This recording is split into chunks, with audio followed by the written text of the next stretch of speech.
Well, I heard about it through the Conservation District at a meeting, and I thought, you know, my great-grandfather and my grandfather had bees, and we hadn't had any bees out here for years, so I really wanted to see our crops to improve, alfalfa, and I wanted to help the land, and I thought that it would be a big improvement to the bee population too. I went through the program with Tim Kellogg and the NRCS, and it was really an easy program to be a part of. It didn't require a lot.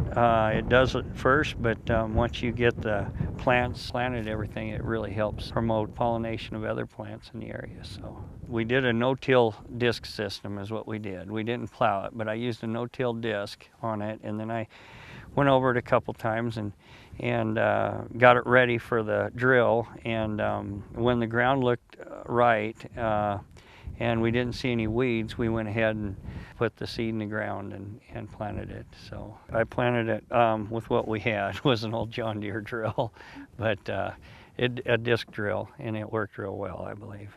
Getting the ground prepared for the seeds of any kind is important to get rid of your weeds first, and I think it really improved the land a lot. You know, I think it's benefited a lot of things besides just the bees, you know.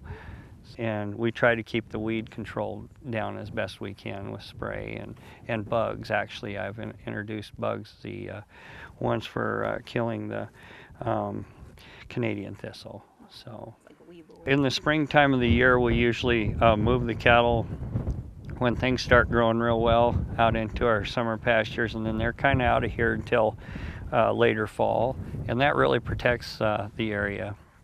It's a better management program for the flowers, and I think it really benefits the bees, and our pollinators are a lot stronger by having that acreage there for themselves. The beekeeper, he was really excited. He was happy. The last few years have been exceptional, and of course this year we're kind of in a drought in our area in a pretty major way, so that's hurt the bees a little bit, but we're hoping that next year is better for them.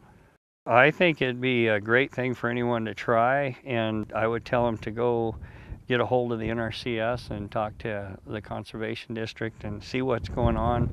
There's a lot of great opportunities out there for people if they'll just look forward and communicate with the people in their area. There's a lot of good information out there. I seen a lot of activity with the bees, and I seen an increase in the honey, you know, through our hives. So I really feel like it benefited the land a lot and our community too. It didn't just help me, it helped our neighbors. So that was a good thing.